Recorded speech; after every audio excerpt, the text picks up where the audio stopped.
At 0742 on September 19th, 1944, Lieutenant Colonel Creighton Abrams crouched in the commander's hatch of his M4 Sherman tank, watching fog so thick he couldn't see 30 feet. Somewhere in that fog, 80 yards away, 4 Panther tanks were rolling directly toward his position. 5 Sherman crews sat silent, engines cold, guns loaded, waiting. The air smelled like wet earth and diesel fuel.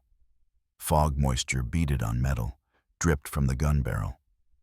Abrams could taste copper in his mouth, adrenaline sharpening every sense. 4 Panther engine sounds grew louder, deep, powerful. The distinctive rumble of Maybach HL-230 engines. 30 seconds until those Panthers emerged from fog. 30 seconds to fire first or die first. 600 American infantrymen 3 miles east depended on what happened in the next half-minute. Abrams had gambled everything on fog, surprise, and tactics that violated every rule in the Army's tank commander manual. The Panther was a better tank than the Sherman in every measurable specification. Panzer V. Panther Ausf G. 45 tons of sloped armor and German engineering. Frontal armor 120 millimeters thick at 55 degrees. The Sherman's 76 millimeter gun could penetrate that armor at 400 yards under perfect conditions. Perfect angle, perfect ammunition, perfect weather. Combat rarely provided perfect conditions. The Panther's 75 millimeter K-42 gun could penetrate a Sherman's frontal armor at 1,000 yards in any conditions. Rain, fog, darkness. Didn't matter. 1,000 yards. The Sherman's frontal armor was 63 millimeters at 47 degrees. Not enough. The Panther could kill a Sherman from distances where the Sherman couldn't hurt it back. American tank crews had a name for this problem. They called it death at distance. By September 1944, the math was brutal and quantified. For every Panther destroyed, American forces lost 4 Shermans, 4 crews, 20 men dead or wounded for every German tank knocked out. 3rd Armored Division had lost 62 Shermans in 3 weeks of fighting across France. 17 of those losses belonged to units that followed doctrine exactly. Engaged at maximum range, used mobility, tried to flank. They did everything the training manual said to do, and they burned anyway. Creighton Abrams was 30 years old. West Point class of 1936. Commanded Company B, 37th Tank Battalion, 4th Armored Division. He wasn't the kind of officer who introduced himself through backstory or personality. He introduced himself through competence, through watching, calculating, and acting when action mattered. 3 weeks earlier, Abrams had watched Lieutenant Daniel Morrison's Sherman engage a Panther at 800 yards outside Nancy. Morrison followed doctrine, spotted the Panther first, established firing position, engaged at maximum effective range. Morrison's gunner fired twice. Both rounds hit. Both rounds bounced off the Panther's frontal armor.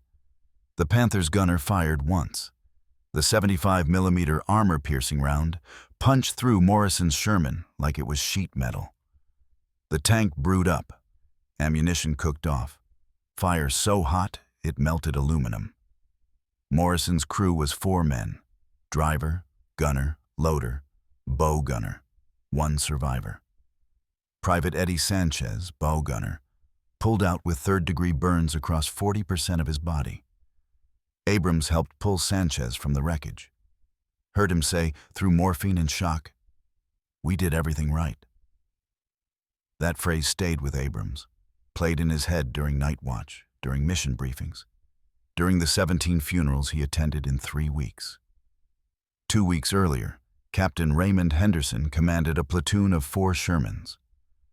They encountered 3 Panthers near Lunaville. Henderson followed doctrine, called for air support, positioned his tanks at maximum range, used smoke for concealment, attempted flanking maneuver. 3 of Henderson's 4 Shermans were destroyed in the engagement. Henderson died when an 88mm round detonated his tank's ammunition storage. One Panther was damaged, not destroyed, damaged. The after-action report landed on Abrams's desk 2 days later. He read it 3 times, read the timeline, read the positioning, read the engagement sequence. Henderson had done everything correctly. Everything the field manual said to do. And 3 Shermans burned while 1 Panther limped away. Abrams saw the pattern. Doctrine wasn't protecting American crews. It was getting them killed, predictably. The manual assumed American tanks would have numerical superiority. Assumed air support would be available. Assumed terrain would favor mobility. Reality in France was different. Panthers were mobile and aggressive. German crews had 2 years of Eastern Front experience. And September weather meant fog, rain, low clouds. Air support couldn't fly. Mobility meant nothing in mud. Numbers didn't matter when 4 tanks died to kill 1. American tank doctrine circa 1944 emphasized mobility and maneuver. Field Manual 1733 stated, "The medium tank's advantage lies in speed and maneuverability. Avoid frontal engagement with superior enemy armor." Training at Fort Knox drilled this principle into every tank commander. Engage at maximum range. Use smoke to conceal movement. Flank whenever possible. Exploit the Sherman's mechanical reliability and cruising range. The doctrine assumed American tanks were cavalry, not brawlers. Fast, mobile, strike from unexpected angles. It was sound doctrine against Panzer IIIs and Panzer IVs. Against Panthers, it was suicide. The Panther had hydraulic turret traverse, could track a moving target faster than a Sherman could maneuver. The Panther's optics were superior. Zeiss lenses, range-finding reticle. German gunners could acquire and engage targets before American crews saw them. And the Panther's gun had muzzle velocity of 925 meters per second. The Sherman's gun, 792 meters per second. Higher velocity meant flatter trajectory, more accurate shooting, better penetration. Every technical specification favored the Germans. Abrams studied 17 after-action reports from 4th Armored Division. 17 Sherman versus Panther engagements. 13 followed doctrine precisely. Engaged at 600 to 800 yards. Used maneuver. Attempted flanking. Result: 11 Shermans lost, 3 Panthers destroyed. 4 remained in the dataset. These 4 engagements violated doctrine. 3 were surprise encounters at close range. Shermans stumbled onto Panthers in towns, forests, behind buildings. Ranges under 200 yards. Result: 2 Shermans lost, 3 Panthers destroyed. The 4th engagement was a road ambush. 5 Shermans positioned along a German supply route. Waited in concealment. Panthers drove past at 150 yards. 5 Panthers destroyed, 0 Sherman losses. The data told Abrams something counterintuitive. Close-range engagements had better survival odds than doctrine-approved long-range engagements. At close range, the Sherman's gun could penetrate Panther armor. At close range, surprise mattered more than specifications. At close range, whoever fired first usually won. Abrams started thinking about this problem differently. What if the Sherman's weakness at range was actually telling American crews to get closer? What if doctrine had it backwards? September 19th, 0600 hours, 4th Armored Division held Arracourt after 3 days of fighting. The town sat at a road junction 12 miles east of Nancy. 2 American infantry battalions occupied defensive positions northeast of town. 1st Battalion, 10th Infantry Regiment. 3rd Battalion, 318th Infantry Regiment. 600 men dug into hastily prepared foxholes and trenches. German forces were regrouping. 11th Panzer Division had pulled back after losing 15 tanks, but intelligence indicated they were preparing a counterattack. At 0547, Division G2 reported 4 Panthers spotted moving south on route départementale 22. Direction, Arracourt. If those Panthers reached the road junction at grid coordinates Papa 79er, they would cut off both infantry battalions. 600 men would be trapped without armor support. Division couldn't afford that, not with German infantry reforming for another push. Abrams received orders at 0615. Radio crackled. Division net. Colonel Bruce Clark's voice. Able 6, 4 enemy tanks inbound your sector. Intercept at Papa 79er Junction. Hold position until reinforcements arrive. Standard response would be establish defensive positions at maximum range. Prepare to engage Panthers at 800 to 1,000 yards. Call for air support. Wait for additional armor. But air support was grounded. Fog ceiling at 150 feet. Visibility under 500 yards. Reinforcements were 40 minutes out. Company A was repositioning from another sector. Wouldn't arrive until 0700 at earliest. Abrams had 5 Shermans, 30 minutes before Panthers reached the junction, and fog thick enough to hide in. He looked at the fog, looked at his watch, made a decision that would either save his platoon or kill them all. Abrams spread his map across the Sherman's engine deck. Route départementale 22 was a narrow farm road, paved but barely wide enough for 2 vehicles. Hedgerows lined both sides. Dense vegetation, earthen berms, the characteristic bocage terrain of rural France. The road junction at Papa 79er formed an L-shaped intersection. One road from the west, one from the south. Perfect ambush terrain if you could get there first. Fog forecast showed dense conditions until 0900 hours. Visibility would stay under 200 yards through morning. Abrams did calculations in his head. Panthers moving at 15 miles per hour on narrow road. Distance from last reported position to junction, approximately 4 miles. Time to arrival, 0740, maybe 0745. Fog reduced the Panthers' gun range advantage to effectively 0. At 200 yards visibility, Panthers couldn't engage at 1,000 yards. At under 200 yards, the Sherman's 76mm gun could penetrate Panther frontal armor. Could, not would. Required good angle, good ammunition, good shooting. But it was possible. The tactical problem became positioning. Get 5 Shermans to Papa 79er before Panthers arrived. Position them in concealment along the L-shaped junction. Stay silent. Let Panthers enter the kill box. Fire simultaneously at point-blank range. Risk assessment ran through Abrams' mind. If fog lifted before 0740, 5 Shermans would be sitting targets. Panthers would see them from 800 yards and destroy them before they could respond. If Panthers detected the ambush early, they would reverse and engage at range. Game over. If any Sherman fired too early, element of surprise gone. Panthers would scatter and German training would take over. 5 separate engagements instead of 1 coordinated ambush. Abrams' platoon would lose.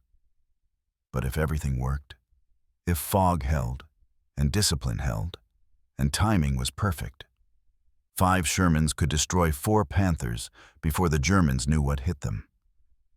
The math favored action over doctrine. Doctrine said, engage at range. Reality said, range got you killed. Fog gave Abrams an advantage doctrine couldn't provide. He intended to use it. Abrams called his tank commanders together. 5 men gathered beside his Sherman at 0622. Lieutenant James Becker, 24 years old, commanded the 2nd Sherman. Sergeant William Downey, 22, 3rd Sherman. Sergeant Harold Price, 23, 4th Sherman. Sergeant Frank Kowalski, 25, 5th Sherman. Average age, 23. Average time in combat, 4 months. They knew their jobs, knew their tanks, knew how to follow orders. What Abrams was about to order violated everything they'd been taught. Abrams spread the map across his Sherman's engine deck. 5 tank commanders leaned in. The paper was damp from fog, edges curling. Abrams pointed to the road junction at grid coordinates Papa 79er. "We're setting up here," he said. His finger traced Route Departementale 22 from west to east. "Panthers will come from this direction. 4 tanks, moving at approximately 15 miles per hour. They'll reach this junction at 0740, maybe 0745. He drew an L shape on the map with his finger. 3 Shermans here on the north side of the road. 2 Shermans here on the east approach, L-shaped ambush. Panthers enter from the west, drive into the L. Lieutenant Becker studied the map.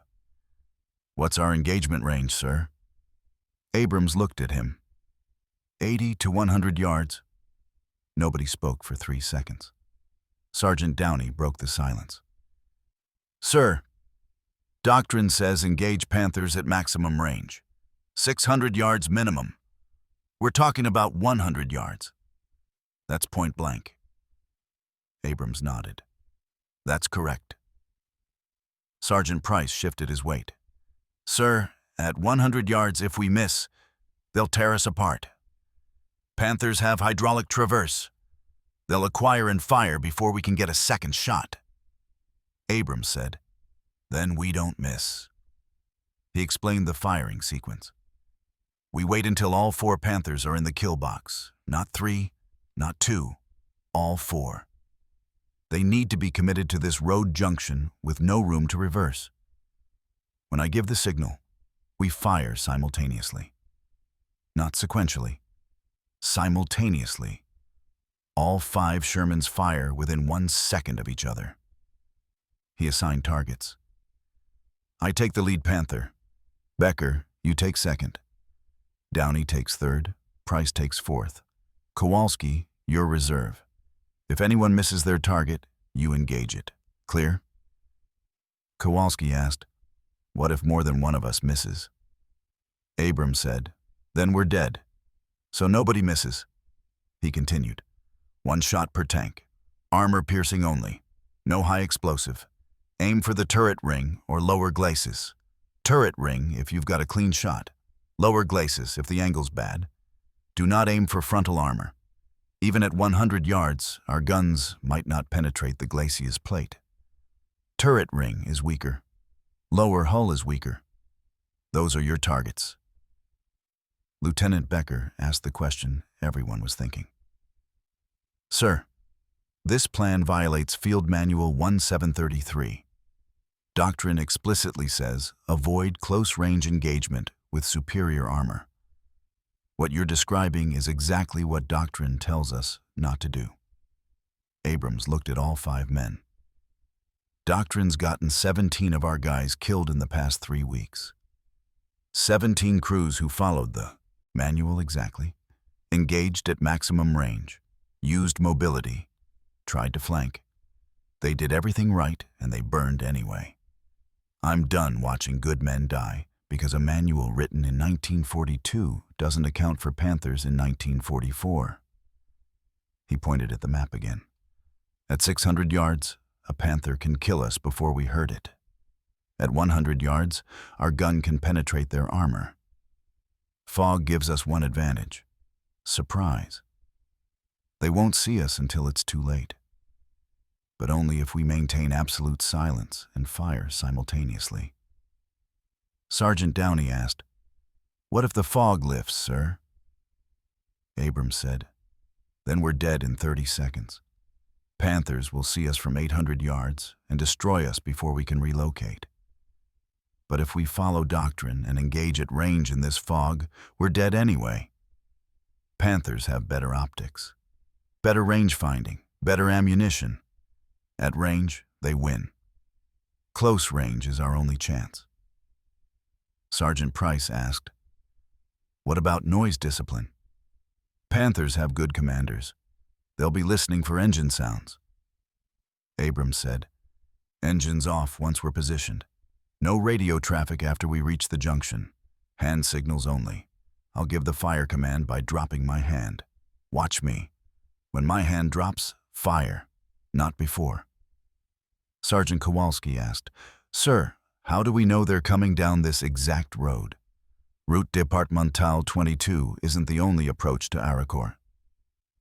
Abrams said, "Intelligence tracked them from their last position. This is the only paved road that reaches the junction. Panthers weigh 45 tons. They're not going cross-country in this fog. They'll stick to roads, paved roads. This is where they'll come." The 5 commanders looked at each other. Lieutenant Becker spoke for all of them. "Sir, this is either genius or suicide." Abrams said, "We'll find out in 90 minutes. Mount up." The men returned to their tanks. It was 06:35.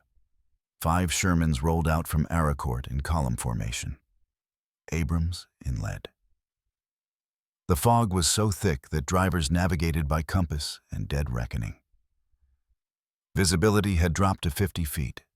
Corporal Jimmy Martinez sat in the driver's position of Abrams's Sherman, hands on controls, eyes straining to see the road. Martinez was 22 years old, from Houston, Texas. He'd been driving tanks for 8 months. Never crashed, never threw a track, never missed a shift. Abrams trusted him completely. Sergeant Frank Sullivan sat at the gunner's station. 24 years old, Boston. Sullivan had been a machinist before the war. Understood machinery, understood angles and trajectories. He could put a 76mm round through a window at 400 yards. Private Eddie Chen was the loader. 20 years old, San Francisco. Fastest loader in Company B. Could reload the main gun in 6 seconds. Private Robert Hayes manned the bow machine gun. 19 years old, Iowa. Farm kid who'd never seen a tank until basic training. Now he could field strip a .30 caliber machine gun blindfolded. The column moved at 10 miles per hour. Slow, cautious. 2 miles to the junction. Approximately 15 minutes if they didn't hit obstacles. Abrams stood in the commander's hatch, watching fog, checking his watch every 30 seconds. The countryside was silent, except diesel engines and tracks squeaking. They passed a burned-out German half-track from the previous day's fighting. Fire had gutted the vehicle. 2 bodies still inside, charred beyond recognition. 50 yards further, they passed dead cows in a field. Artillery casualties. The cows had been blown apart by high-explosive shells. Their intestines were spread across 30 feet of grass. War didn't discriminate. Men, animals, buildings. Everything burned the same. 14 minutes into movement, Martinez called up through the intercom. "Junction ahead, 200 yards, sir." Abrams said, "Slow to 5 miles per hour. Watch for my hand signals." They reached Papa 79er at 06:52. Abrams guided his 3 northern Shermans into position behind a hedgerow on the north side of the road. He used hand signals. No radio, no noise. Each Sherman nosed through the hedgerow, just enough for the gun barrel to clear. Spacing was 40 yards between tanks. Enough separation that 1 artillery round couldn't destroy 2 tanks. Close enough for mutual support. Abrams positioned his Sherman first. Then Downey's tank 40 yards east. Then Kowalski's tank 40 yards beyond Downey. 3 Shermans in a line, hidden behind vegetation and earthen berms. Lieutenant Becker and Sergeant Price positioned their 2 Shermans on the eastern approach, same technique. Hedgerow concealment, minimal exposure. Guns covering the road from a 90-degree angle to Abrams' position. The L-shaped ambush was set. By 0700 hours, all 5 Shermans were in position. Abrams gave the order over radio one final time. "All able elements, engines off. Radio silence begins now. Load armor piercing, safety off. Wait for my signal." 5 Sherman engines shut down, within 10 seconds of each other. The sound of diesel engines dying felt like holding your breath underwater. Sudden silence. Just fog dripping from trees, just wind moving through hedgerows, just the distant sound of something that might have been artillery or might have been thunder. Abrams settled into his commander's hatch. He pulled out his binoculars, scanned west. Visibility was still 30 feet. He could barely see Downey's tank 40 yards away. That was good. If he couldn't see Downey clearly, Panthers couldn't see any of them. Inside the Sherman, Sullivan sat at the gunner's station. His eye was pressed to the sight. His right hand rested on the traverse control, his left hand on the elevation wheel. The 76mm gun was loaded with an armor-piercing round. 1 round in the breech, 22 more in storage racks. Sullivan's job was simple. When Abrams gave the signal, put a shell through the lead Panther's turret ring. Don't miss. Don't hesitate. Just fire. Eddie Chen sat at the loader's station. He'd already pulled the next armor-piercing round from the storage rack. It sat across his lap. 5 pounds of steel and explosive. When Sullivan fired, Chen would have 6 seconds to reload. Open breech, extract spent casing, load new round, close breech, 6 seconds. He'd practiced until he could do it in 5. Martinez sat in the driver's position with nothing to do but wait. His hands rested on the controls. Engine was off, but he kept his feet on the pedals. If they needed to move fast, he'd have the Sherman running in 8 seconds. Hayes at the bow gun watched the road through his vision port. If German infantry appeared, that was his job. 30 caliber machine gun, 750 rounds loaded. 700 to 0740. 40 minutes of absolute silence. 40 minutes that felt like 4 hours. Abrams stayed in his commander's hatch. Binoculars up, scanning fog, watching, listening. His hearing had adjusted to the silence. Now he could hear small sounds. Fog dripping off the gun barrel, wind moving grass, a crow somewhere to the south. At 0712, he thought he heard diesel engines. He froze, listened hard.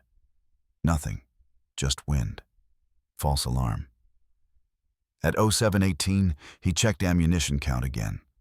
23 armor-piercing rounds, 11 high explosive, 5 smoke. If this engagement went past the first volley, they'd have enough ammunition to fight for 10 minutes. If it went past 10 minutes, they were probably dead anyway. At 0725, he checked fog density. Still thick, visibility unchanged. Maybe 35 feet now.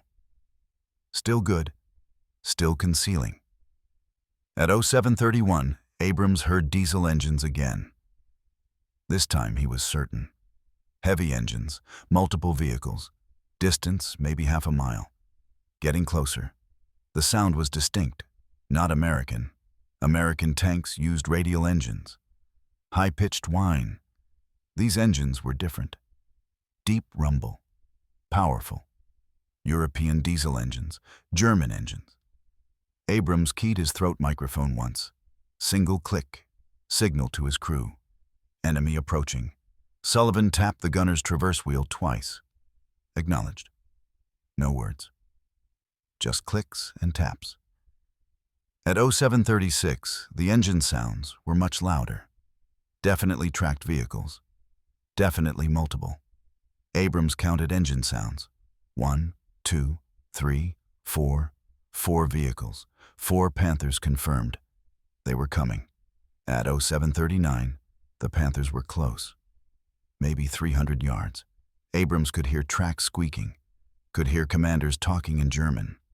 The voices were faint, but audible. He couldn't understand the words, but he recognized the tone. Casual, confident. The German tank commanders weren't expecting contact. They thought this road was clear. Thought American armor was still in Arracourt. They had no idea 5 Shermans were waiting 80 yards ahead. Abrams's hand moved to the turret override control. If Sullivan's traverse wasn't fast enough, Abrams could override and aim manually. He hoped that wouldn't be necessary. Sullivan was good. Sullivan wouldn't miss. At 0741, the first Panther shape emerged from fog. 100 yards out, still indistinct, just a gray mass in white fog. Abrams could see the general outline, low profile, long gun barrel. But no details yet. Not close enough. He forced himself to wait. Every instinct screamed to fire now. Fire while they're far away. Fire before they see you. But doctrine said that. Doctrine said engage at maximum range. Abrams waited. At 0741 and 30 seconds, the lead Panther cleared fog at 90 yards. Abrams could see it clearly now. Panzer V. Panther Ausf G. The long 75mm gun barrel extended 15 feet from the turret. Sloped frontal armor. Cupola on the turret roof. The tank was massive. Made Abrams's Sherman look like a child's toy. The Panther's commander stood in his hatch, unbuttoned, scanning with binoculars, looking for threats. He didn't see 5 Shermans hidden in hedgerows 80 yards away. 3 seconds later, the second Panther emerged. 78 yards. 2 seconds after that, the third Panther. 76 yards. 1 second later, the fourth Panther. 70 yards. All 4 Panthers were in the kill box now. Perfect L-shaped ambush. The German tanks were moving at 12 miles per hour, slow enough to negotiate the narrow road, fast enough to maintain momentum. All 4 commanders were unbuttoned, standing in their hatches, relaxed. They had no idea. Abrams raised his right hand. Sullivan already had the lead Panther centered in his gun sight. The reticle sat perfectly on the turret ring. 68 tons of American and German armor about to collide at 80 yards. Abrams dropped his hand. 5 Shermans fired. 0742 and 18 seconds. 5 76mm guns fired within half a second of each other. The sound wasn't 5 separate explosions. It was rolling thunder, continuous, overlapping. The muzzle blasts lit the fog orange for 3 seconds. Smoke billowed from 5 gun barrels. The concussion wave flattened grass for 30 yards. Abrams's Sherman rocked backward 6 inches from recoil. Sullivan's round left the barrel at 792 meters per second. Flight time at 83 yards, 0.11 seconds. The armor-piercing shell hit the lead Panther's turret ring exactly where Sullivan aimed. The turret ring was the junction between hull and turret. Thinner armor, mechanical weakness. The shell penetrated, went through 60 millimeters of steel, detonated inside the turret. The Panther's ammunition storage was directly below the turret basket. 39 75mm rounds. High explosive, armor-piercing. All of it detonated simultaneously. The explosion blew the Panther's turret 15 feet, straight up, 42. Tons of steel and machinery launched skyward like a rocket. The turret flipped, landed upside down, 20 feet from the hull. The hull gutted itself. Fire erupted from every hatch. Orange flames mixed with black smoke. The flash lit fog gray for 50 yards. Lead Panther crew, commander, gunner, loader, driver, radio operator, 5 men, 0 survivors. The explosion killed them instantly. Lieutenant Becker's Sherman fired 0.03 seconds after Abrams. Range to second Panther, 78 yards. Becker's gunner, Corporal Thomas Wade, aimed for the lower glacis, the frontal hull armor where it met the ground. The glacis plate was sloped but thinner at the bottom. Wade's round hit 6 inches above the right track. Penetration. The shell went through 80 millimeters of armor at the weak point. Detonated inside the crew compartment. Killed the driver instantly. wounded the radio operator, started an engine fire. The Panther's Maybach HL-230 engine ran on gasoline, not diesel. Gasoline burned faster and hotter. The engine compartment erupted. Flames shot from the rear deck. The Panther lurched forward 10 feet. Driver was dead, but the transmission was still in gear. The tank rolled on momentum until it hit a drainage ditch and stopped. The commander threw open his hatch, bailed out, dropped 8 feet to the ground, rolled, came up running, disappeared into fog heading east. The gunner and loader followed. 3 men escaping. 2 men dead or dying inside. Sergeant Downey's Sherman fired .05 seconds after Becker. Range to 3rd Panther, 76 yards. Downey's gunner, Sergeant Carl Morrison, aimed for the driver's vision port. Small target, 8 inches wide, 6 inches tall. Armored glass. Morrison hit it perfectly. The 76mm round shattered the vision port, penetrated into the crew compartment. The shell didn't detonate immediately. It tumbled. Fragments tore through the driver and bow gunner. Killed both men in under 2 seconds.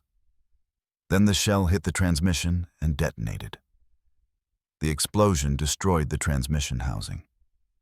Blew gears and steel fragments throughout the forward hull. The Panther veered hard right. No driver control, just mechanical failure and momentum. The tank crashed into the hedgerow on the north side of the road. The right track rode up on the earthen berm. The Panther tilted 30 degrees. 3 crew members bailed from the rear hatch. Commander, gunner, loader. They jumped, hit the ground, started running south into fog. German training said never stay near a burning tank. Ammunition could cook off. These 3 followed training. They disappeared in 15 seconds. Sergeant Price's Sherman fired .08 seconds after Downey. Range to 4th Panther, 71 yards. Price's gunner, Corporal James Delgado, aimed for the turret front. Center mass, biggest target. Delgado's round flew high and right, missed the turret by 2 feet. The shell passed over the Panther's cupola, kept going, exploded in trees 200 yards behind the German position. Price's voice came over intercom immediately. Missed. Reload. Fast. His loader, Private Anthony Russo, was already moving. Opened breech, extracted spent casing. It clattered on the floor. Pulled fresh armor-piercing round from rack. Loaded. Closed breech. 6 seconds. Russo had done it in 6 seconds. But 6 seconds in combat feels like 6 minutes. The 4th Panther's commander had already reacted. Hauptmann Klaus Weber commanded the 4th Panther. 34 years old. Veteran of the Eastern Front. 16 months fighting Soviet tanks. Weber knew exactly what an ambush sounded like. Knew exactly what to do. The moment he heard 5 guns fire simultaneously, he started shouting orders in German. Rückwärts, rückwärts, Hinterhalt links. Reverse, reverse. Ambush left. Weber's driver, Unteroffizier Hans Richter, threw the transmission into reverse. The Panther backed up at 12 miles per hour. German tanks had excellent reverse capability. The Maybach transmission allowed nearly the same speed backward as forward. Richter was good.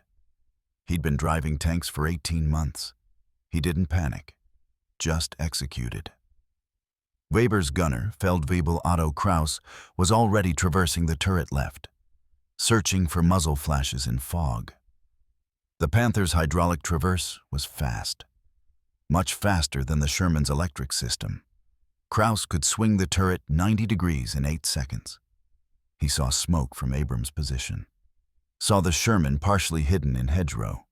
Acquired target. 7:42 and 21 seconds. 3 seconds since first volley. 3 Panthers destroyed or disabled. 1 Panther backing up, turret traversing, preparing to fire. Abrams watched the 4th Panther reverse. He keyed intercom. Sullivan, traverse right. 4th Panther backing up. Track him. Sullivan cranked the manual override wheel. The Sherman's turret rotated electrically but could be hand-cranked faster in emergencies. Sullivan cranked hard. The turret swung right. But the Panther's hydraulic traverse was faster. Race between electric motors and hydraulic pressure. Weber's gunner won. Kraus got his gun on target first.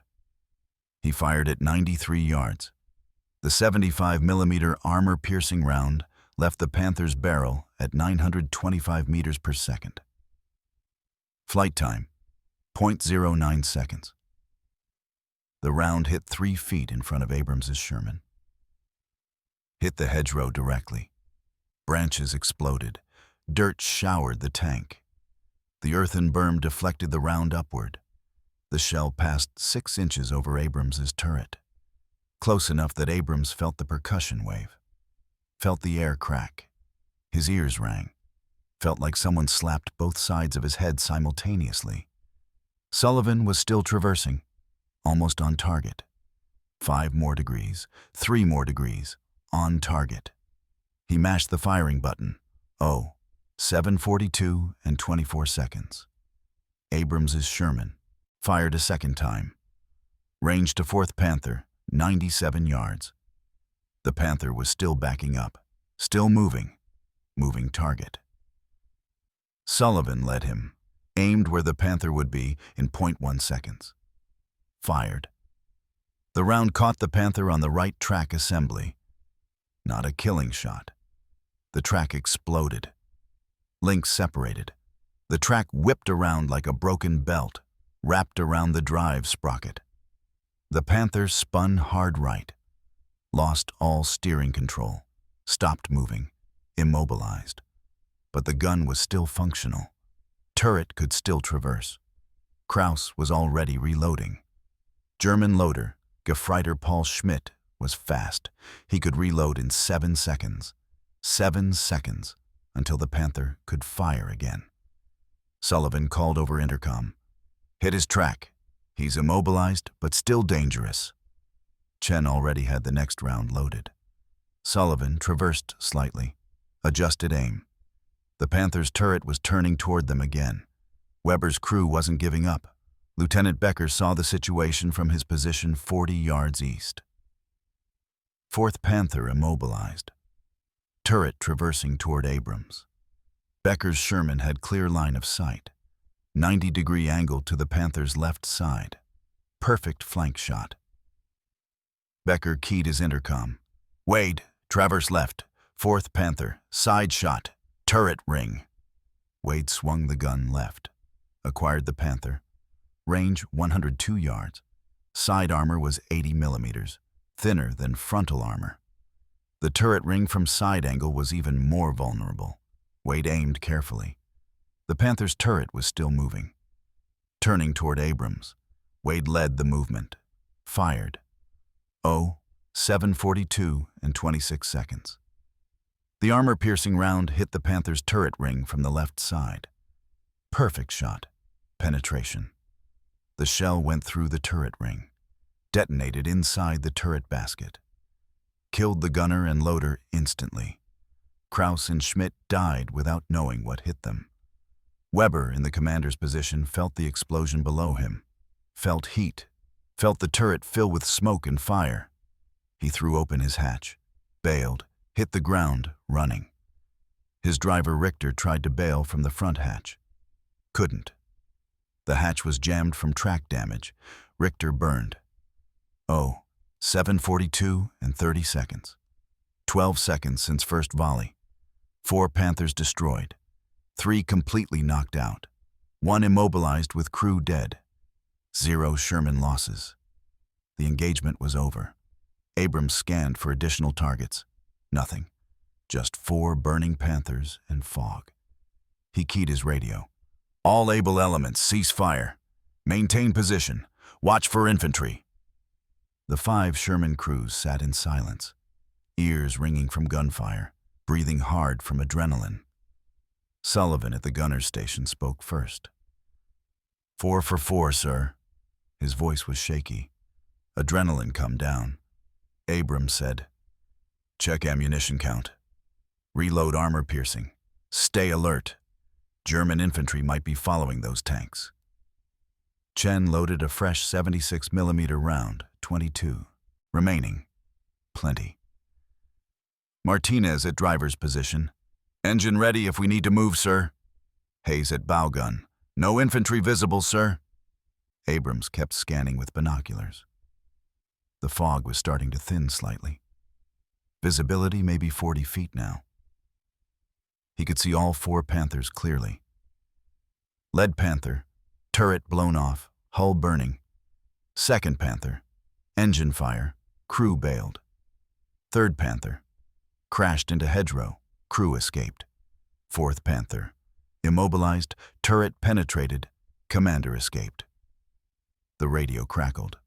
Lieutenant Becker's voice. Able 6, this is Able 2. 4 enemy tanks destroyed. No friendly casualties. Requesting instructions. Abrams keyed his microphone. Able 2, hold position. Watch for follow-on forces. I'm calling higher for instructions. Abrams switched to battalion net.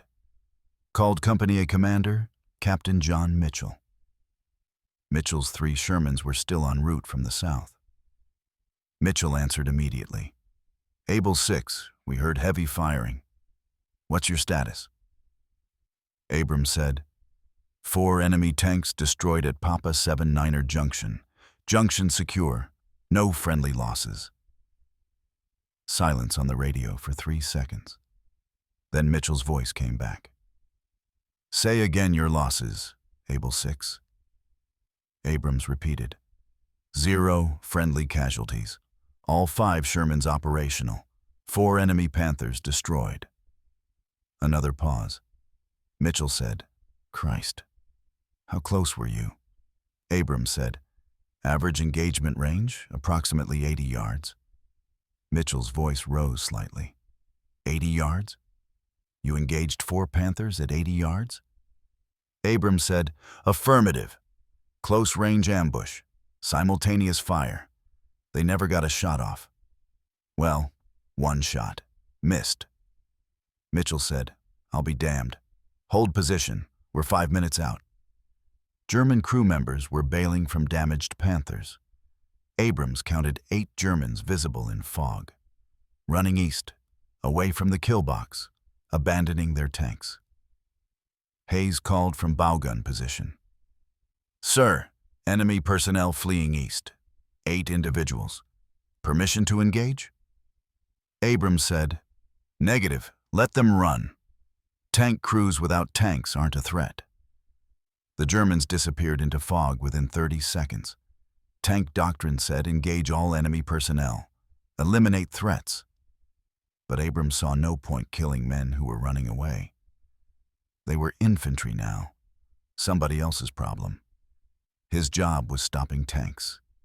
He'd done that. Sergeant Downey's voice came over radio. Able 6, movement south. Single vehicle approaching. Abrams traversed his turret south, binoculars up. He saw a Sherman emerging from fog, friendly. Company A arriving. 3 more Shermans appeared behind the first, Captain Mitchell's platoon. 5 minutes early. Good timing.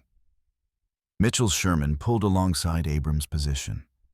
Mitchell stood in his commander's hatch, looked at the 4 burning Panthers, looked at Abrams, shook his head slowly. Mitchell keyed his radio on Company net so everyone could hear. All Company A elements. This is what right looks like. 5 tanks. 4 Panthers. 0 losses. Textbook ambush. Mitchell looked at Abrams directly. How'd you know they'd come down this exact road? Abrams said, intelligence reported their last position. This was the only paved route to the junction. Panthers don't go cross-country in fog. Too risky. They stuck to roads. Mitchell asked, what if the fog had lifted? Abrams said, then we'd be dead. But fog forecasts said it would hold until 0900. It held. Mitchell said, you gambled everything on a weather forecast. Abrams said, I gambled on math. At long range, Panthers kill us 4-1. At close range, we had better odds. Fog made close range possible. So yes, I gambled on weather. And I won. 0800 hours. Fog began thinning. Visibility increased to 100 yards. Abrams ordered his crews to dismount and inspect their tanks for damage. He climbed down from his commander's hatch. His legs were shaky, adrenaline wearing off. He'd been holding tension in his shoulders for 90 minutes. Now his muscles ached. Sullivan climbed out after him, checked the gun barrel for damage. No cracks, no warping. The barrel was clean. Chen inspected ammunition storage. 22 armor-piercing rounds remaining, 11 high explosive, 5 smoke. More than enough for another engagement if needed. Martinez walked around the Sherman checking tracks and suspension. Everything looked good. No damage. Hayes examined the bow machine gun. 700 rounds remaining. The gun hadn't fired. German infantry never appeared. Abrams walked to each of his other 4 Shermans. Becker's tank, undamaged. Not a scratch. Downey's tank, undamaged. Price's tank, undamaged. One missed shot, but the tank was perfect. Kowalski's tank, undamaged. Never fired. Held in reserve as briefed.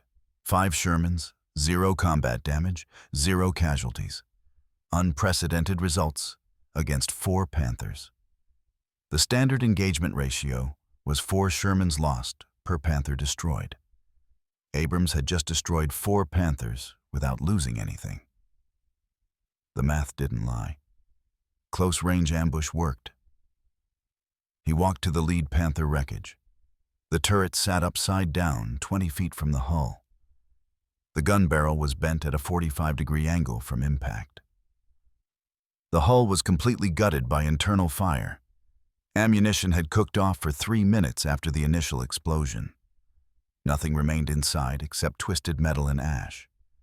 The German tank commander's body was still in the cupola, burned beyond recognition. Abrams looked at the body for 10 seconds. Thought about the man. Someone's son. Maybe someone's father. Tank commander. Probably experienced. Probably good at his job. Dead now because Abrams put a shell through his turret ring at 83 yards. War was mathematics. 4 Panthers threatened 600 American infantrymen. Abrams eliminated the Panthers. The infantrymen lived. The math was simple, even if the results were ugly. He walked back to his Sherman, climbed into the commander's hatch, checked his watch. 08:15. 33 minutes since the engagement began. Arracourt Junction was secure. The 2 infantry battalions were no longer cut off. Route Départementale 22 was open for American supply trucks. 600 men could be resupplied, could be reinforced, could hold their positions. Abrams had accomplished his mission. But he knew what was coming next. He'd violated Field Manual 1733, engaged at close range, ignored doctrine. Commanders would ask questions. Some would call it reckless. Some would call it genius. Abrams didn't care what they called it. His crews were alive. That was the only metric that mattered. Sullivan climbed back into the gunner's position. He looked at Abrams through the turret. "Sir, are we in trouble?" "We violated doctrine. Engaged at close range instead of maximum distance." Abrams said, "Doctrine says destroy enemy armor and protect friendly infantry. We destroyed 4 Panthers and protected 600 infantrymen. We followed the mission. How we accomplished it is tactics, not doctrine." Martinez called up from driver's position. "But the field manual specifically says, avoid close engagement with superior armor. We did the opposite." Abrams said, "The field manual was written by people who don't get shot at. We're the ones getting shot at. We followed what works, not what's written." Chen asked, "What happens when battalion finds out?" Abrams said, "Battalion already knows." Captain Mitchell heard the whole thing on radio. "If they want to court-martial me for killing 4 Panthers without losses, they can try." But the math speaks for itself. By 0900 hours, word was spreading through 4th Armored Division. 5 Shermans ambushed 4 Panthers at point-blank range. 0 American losses. 4 German tanks destroyed. Tank crews discussed it on radio nets. Company commanders asked for details. Battalion staff officers requested after-action reports. By 1000 hours, Division headquarters had heard. Colonel Bruce Clark, commanding Combat Command A, called Abrams directly on radio. "Able 6, this is Charlie 6 actual. Report to my position immediately. Bring complete after-action details." Abrams acknowledged. He left his platoon under Lieutenant Becker's command, drove his Sherman 3 miles south to Division Command Post. Arrived at 1100 hours. Clark was waiting with his operations officer, Major Harold Davis, his intelligence officer, Captain Richard Howard, and 3 other battalion commanders. Clark pointed to a map table. "Explain what happened at Papa 79er. Abrams described the entire engagement.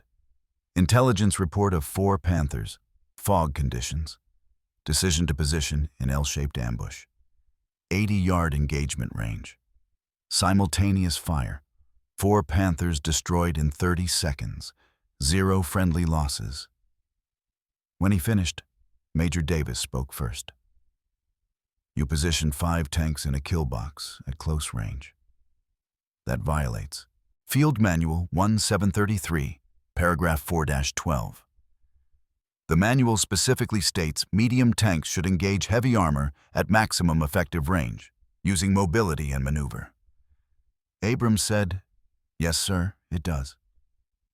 Davis said, "So you knowingly violated doctrine?" Abrams said, "I followed reality. At maximum range, Panthers kill us. At close range, we had a chance. The fog made close range possible. I took the chance." Colonel Clark asked, "What was your casualty rate?" Abrams said, 0 friendly losses, sir." Clark said, "Against 4 Panthers?" Abrams said, "Yes, sir." Clark looked at Davis. "Major, what's our current kill ratio against Panthers?" Davis consulted his notes. 4.2 Shermans lost per Panther destroyed, sir. Average across 3rd and 4th Armored Divisions since June." Clark said, "Abrams just destroyed 4 Panthers and lost 0 tanks. That's infinite improvement over current doctrine. Explain how following the manual is better than his results." Davis had no response. Captain Howard, the intelligence officer, spoke up. "Sir, I'd like to request permission to analyze Panther engagement data from the past 3 months. See if Abrams' results are anomaly or pattern." Clark said, "Approved. I want a full report in 48 hours." Howard spent 2 days reviewing after-action reports from 3rd and 4th Armored Divisions. He collected data from 63 Sherman versus Panther engagements between June 19, 44 and September 19, 44. He categorized them by engagement range. Long range, 600 to 1,000 yards. Medium range, 300 to 600 yards. Close range, 100 to 300 yards. Point-blank range, under 100 yards. The data showed clear patterns. Long-range engagements, Sherman loss ratio, 4.2 to 1. 42 Shermans destroyed, 10 Panthers destroyed. Medium-range engagements, Sherman loss ratio, 2.1 to 1. 21 Shermans destroyed, 10 Panthers destroyed. Close-range engagements, Sherman loss ratio, 1.1 to 1. 11 Shermans destroyed, 10 Panthers destroyed. Point-blank engagements, Sherman loss ratio, 0.7 to 1. 7 Shermans destroyed, 10 Panthers destroyed. The data was unambiguous. Closer engagement ranges favored American forces despite inferior armor and armament. Howard identified three factors. First, German gunnery training emphasized long-range precision shooting. German gunners trained extensively at 600 to 1,000 yards.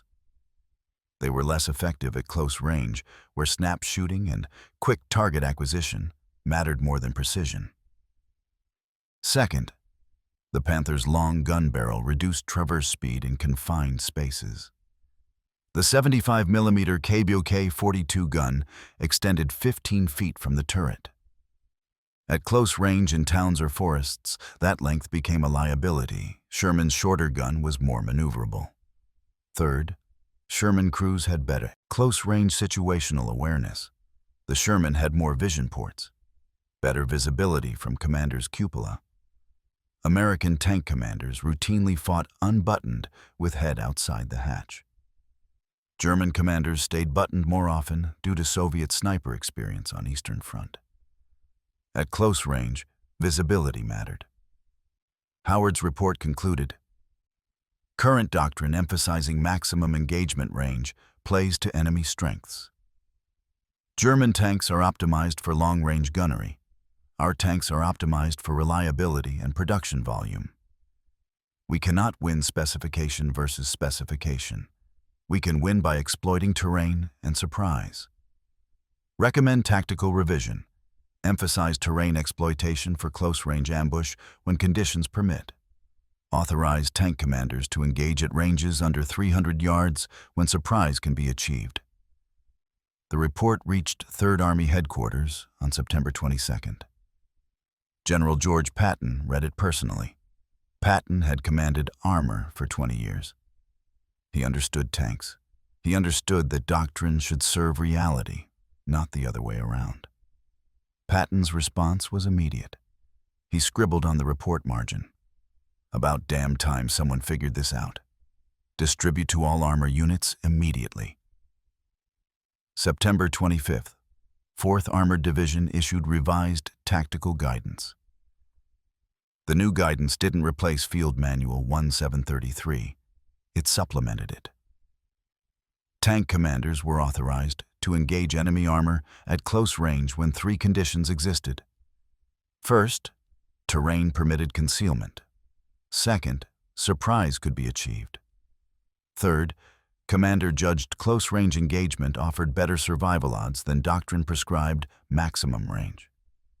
The guidance emphasized, use fog, forests, towns, and terrain to negate enemy range advantage. Position before enemy arrives. Maintain noise discipline. Fire simultaneously. The Arracourt ambush became the template. Other divisions adopted the guidance quickly. 2nd Armored Division implemented close-range tactics. September 30th.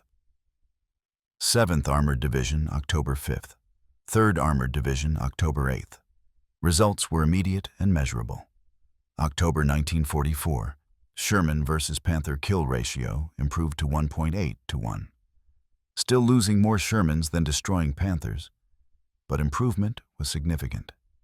November 1944, ratio improved to 1.2 to 1, nearly even. December 1944, ratio reached parity.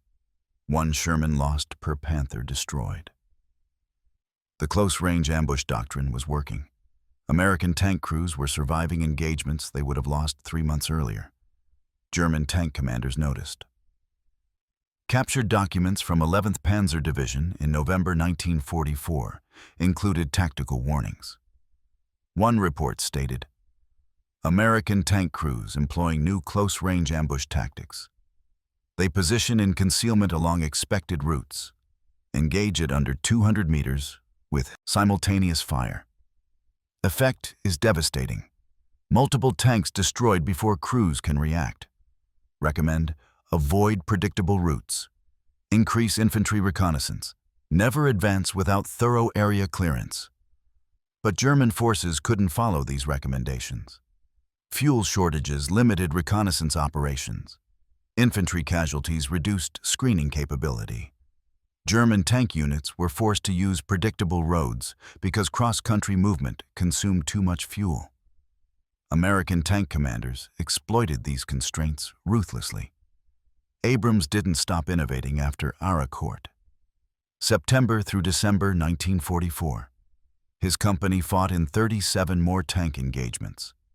His personal record: 11 Panthers destroyed, 6 Panzer IVs destroyed, 4 Stu-G 3 assault guns destroyed. Total: 21 enemy armored vehicles. Company B losses in same period: 3 Shermans destroyed, 8 crewmen killed. Industry average for the period: 8 Shermans lost per 11 enemy tanks destroyed. Abrams ratio: 3 Shermans lost per 21 enemy tanks killed, 7-1. The close-range ambush doctrine worked because Abrams understood something fundamental. Tank combat wasn't about specifications, it was about geometry and psychology. Position yourself where the enemy doesn't expect. Strike before they know you're there.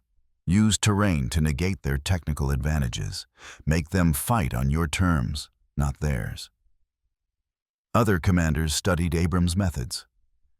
Lieutenant Colonel James Burt, 37th Tank Battalion. Abrams doesn't just read terrain. He thinks like terrain. He sees ambush positions where other commanders see open roads. He understands that the best armor is not being seen until you fire. Major General Hugh Gaffey, 4th Armored Division Commander. Abrams proves that tactical innovation matters more than technical specifications. Give him Shermans, and he'll beat Panthers. Not because Shermans are better, because Abrams is smarter. October 19th, 44. Abrams was promoted to Lieutenant Colonel. November 1st, he took command of entire 37th Tank Battalion, 4 companies, 64 Shermans. He applied his tactics across all companies, emphasized close-range ambush, trained commanders to think about positioning and surprise before thinking about firepower. By December, his battalion had the best kill ratio in 3rd Army, 2.1-1. December 16th. German forces launched their Ardennes offensive. The Battle of the Bulge, largest German offensive since 1940, caught 1st Army completely by surprise, created a bulge in Allied lines 50 miles deep, trapped American forces at Bastogne. 3rd Army was ordered north to relieve Bastogne. 4th Armored Division spearheaded the relief effort. Abrams' battalion led the attack. December 22nd, Abrams' battalion encountered a German roadblock 15 miles south of Bastogne. 5 Panthers, 2 companies of infantry, strong defensive position. Standard doctrine said, call for air support, artillery, wait for infantry. But weather was terrible. Fog and snow. Air support couldn't fly. Artillery was supporting other units. Infantry was miles behind. Abrams used the Arracourt playbook, positioned his Shermans in tree line, waited for Panthers to close range. Let them think the road was clear. When Panthers reached 150 yards, Abrams gave the signal. 16 Shermans fired simultaneously. 5 Panthers destroyed. 2 Stu-G 3s destroyed. German infantry scattered. American losses: 1 Sherman immobilized by track damage, 0 killed. December 26th, Abrams' battalion reached Bastogne perimeter, 1st Relief Force to break through German encirclement. 101st Airborne Division defenders saved. General Patton visited Abrams personally that evening, shook his hand, said, "You just proved close-range tactics work in winter, fog, and snow. Not just September in France. Anytime, anywhere. When you've got surprise and positioning, specifications don't matter." Abrams said, "Sir, we just followed what works." Patton said, "That's exactly right. You followed what works instead of what's written. That's the difference between good commanders and dead commanders." War ended May 8th, 1945. Abrams' final combat record: 37 confirmed enemy tank kills, 11 probable. Lost 8 Shermans under his command. Standard ratio for the period was approximately 1:1 at best. Abrams's ratio was 4.6:1. His survival rate for crews under his command was 92%. Industry average was 73%. The close-range ambush doctrine saved lives. Army Ordnance Department studied Abrams's tactics in summer 1945. Published a report, Tactical Employment of M4 Medium Tank Against German Heavy Armor. The report credited Abrams with pioneering close-range ambush doctrine. Recommended future American tank design emphasize rapid engagement capability at close range rather than long-range precision. These recommendations influenced M26 Pershing production, influenced M46 patent design, influenced M48 patent development, influenced every American tank designed after 1945. Abrams stayed in Army after the war, rose through ranks. Korean War, commanded 63rd Tank Battalion, used same close-range tactics against Soviet-built T-34 tanks. Vietnam War, General Officer, commanded Military Assistance Command, Vietnam. Retired 1974 as Army Chief of Staff, 4-star General. The M1 Abrams tank, adopted 1980, was named after him. Only American tank ever named after a person, while that person was still alive at time of adoption. When reporters asked Abrams about Arracourt in a 1972 interview, he said, "People remember the ambush. 4 Panthers in 30 seconds. They forget we lost 17 tanks in 3 weeks before that. Following doctrine exactly. Sometimes the book is wrong. Sometimes you have to look at what's killing your people and find a different answer." Today, the Arracourt engagement is taught at every American armor school. Fort Benning, Fort Knox. The lesson isn't about Shermans versus Panthers. The lesson is about questioning doctrine when doctrine produces body bags. 17 Shermans burned following Field Manual 1733. 5 Shermans survived by ignoring it. The data told Abrams everything he needed to know. Modern armor officers study Arracourt as a case study in tactical innovation under fire. The principle applies beyond tanks, beyond armor, beyond World War II. When doctrine contradicts reality, trust reality. When the manual gets people killed, find a better way. Innovation happens when someone looks at 17 funerals and asks, what if we stopped doing what we're told and started doing what works? Creighton Abrams died April 4th, 1974. Buried at Arlington National Cemetery.